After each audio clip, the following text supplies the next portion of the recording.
Hi, my friends. Perspective here. I wanted to bring us up to speed to where we're currently at. Within the last few weeks, we've been exploring the wounded themes of consciousness and how we transition into the healing themes.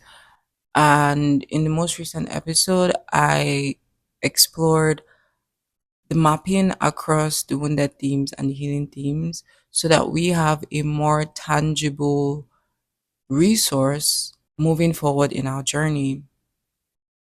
So, for every wounded theme, we have multiple healing themes that are mapped to that. And what this exploration did was help us zoom into the third step in the three-step practice of the inner work. So, the third step says release and replace. Release tells us about the specific goal, which is to heal, and the replace tells us about how we can access this release. And we have wounded themes of consciousness aspect as well as healing themes of consciousness aspect that are associated with release and replace. Back to the recap. In the previous episode, we had spoken about loss and the healing for loss being acceptance and ease. As we heal loss, we transition into distrust. We spoke about distrust and the healing for distrust being acceptance and self motivation. We finally transitioned from distrust into inadequacy and spoke about how inadequacy is underscored by the desire to keep attracting things. Just as we felt the unexpected change and perceived it as loss, we were fearful for the unexpected change and future occurrences of the unexpected change. And now we are desiring to have certain things in place up until we feel equipped for that unexpected change. If you feel like you need more details or some of the things I'm saying are going over your head, I would highly recommend that you go back to the previous episodes and just look through them. The description really does help because I give a lot of the details on what these specific episode speaks on, so then you could just navigate accordingly. But yeah, let's get into it. Feel in control. And in a way, it's like rejection being the core theme across all these other wounding themes. We see how there's still that sense of not feeling worthy. And that's why we are again trying to control things, we don't feel like we are enough. We don't feel like we're worthy. So we're trying to control things. We're trying to ensure things are a certain way. And now we're even trying to add things to ourselves once add so that we're prepared enough, we are good enough, we are this enough, we are that enough, we are in control enough. But yet again, things are constantly out of our control and we are limited.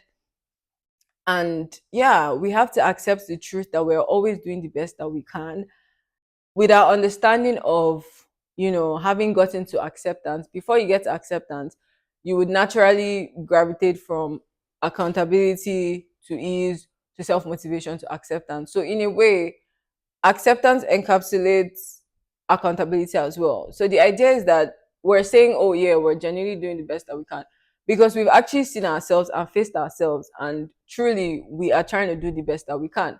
So at this point, we're not saying we are enough just to be said that we are enough, right? And that's the thing about these affirmations. You would not believe in what you aren't. So you have to start embodying the thing, and that way you're taking actions in accordance with the things that you're saying. So that when you say it, you feel it's like you're enough because you're genuinely trying your best, right? And you would be genuinely trying your best because you're being accountable for your own shortcomings, and you're going to be improving with self motivation. And now at acceptance, you're saying, okay, I am doing the best I can. And you believe that. So that is inadequacy. And in a way, in a wounded, skilled perspective, we think that, oh, this loss that we've we've experienced that translated into that feeling of distrust for possible loss in the future. So that became like the resultant effect of this loss. And then at this point of inadequacy, we believe that all these things that we're adding, we're wanting, we're needing, we're collecting, that would prepare us so that it solves the problem of the unexpected change. But it actually doesn't, because yet again and again and again, there's always something to add. There's always another T to cross or another I to dot. Like there's always something to be done.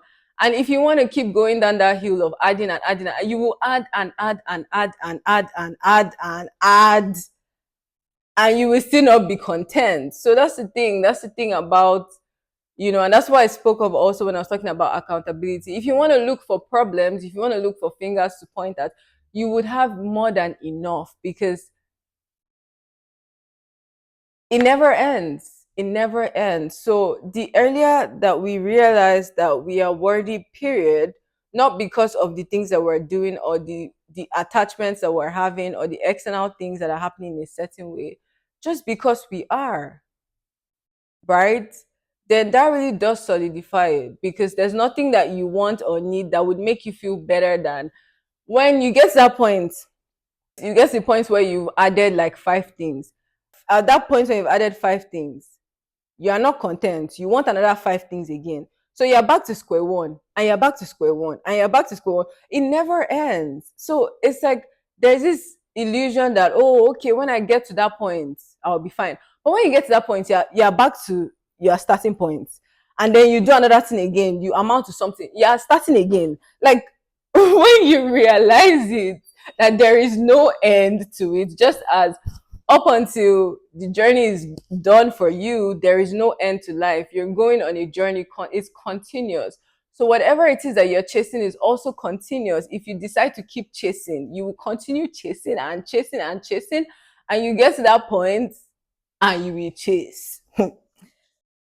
Once we stop being attached to outcomes and we just accept what is, and we accept that we're doing the best and we're enough just because we are doing our best, then yes, we start to move forward for real. We're no longer running around in circles and circles and circles and circles. We're actually moving forward, Sean.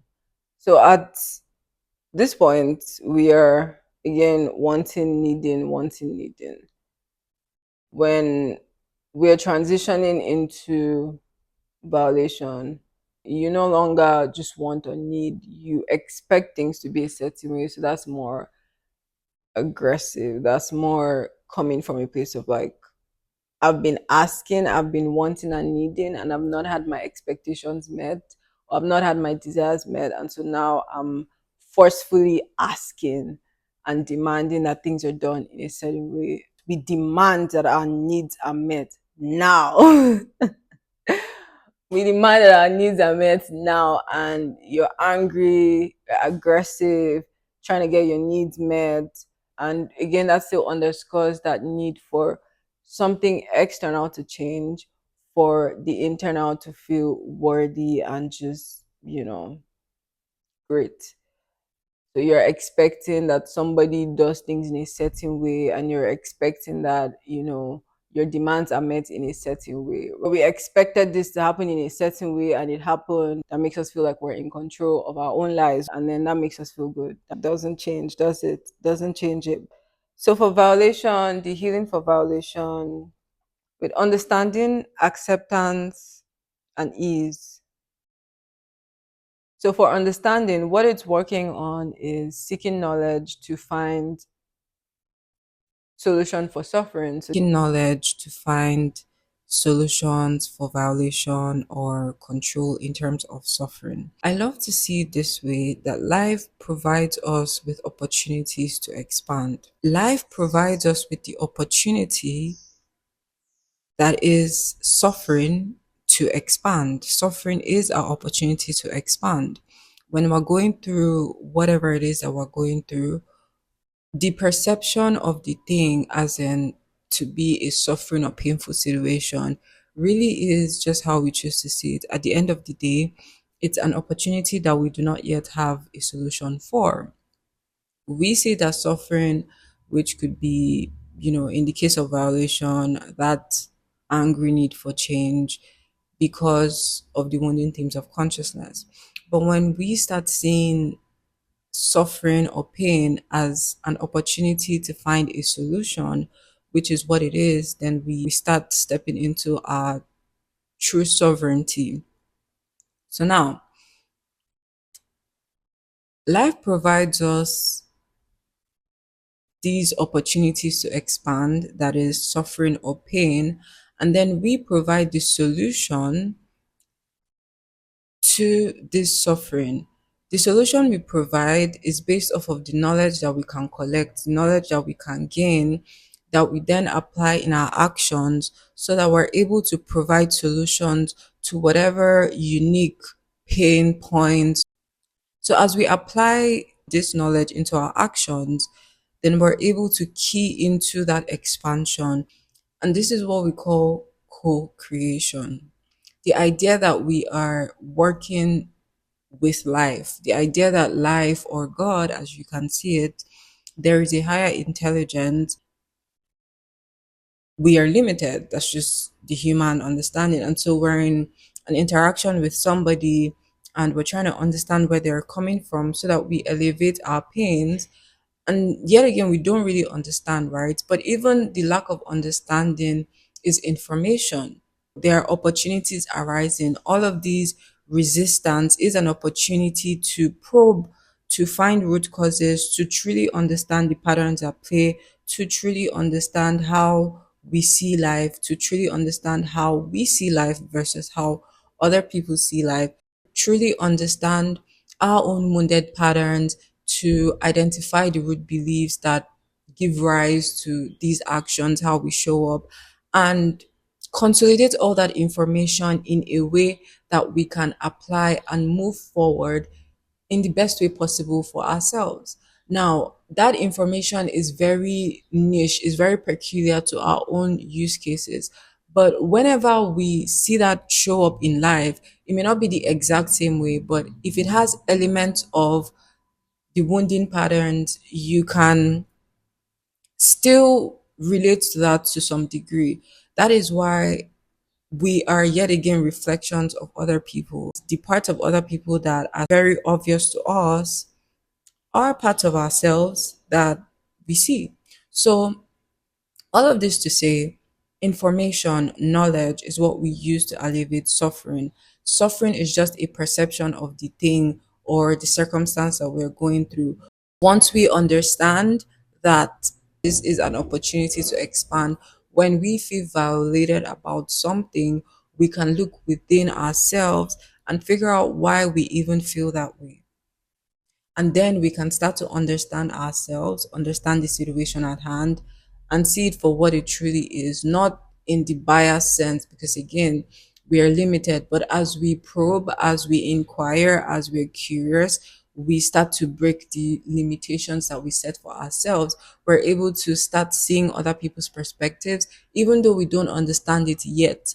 We have that information, we take that information into account so that the next time it comes up, we may start understanding them because now we've gone through the process of integrating that information into our lives, being able to move through life with that new information that could yet again produce newer information and more updated information.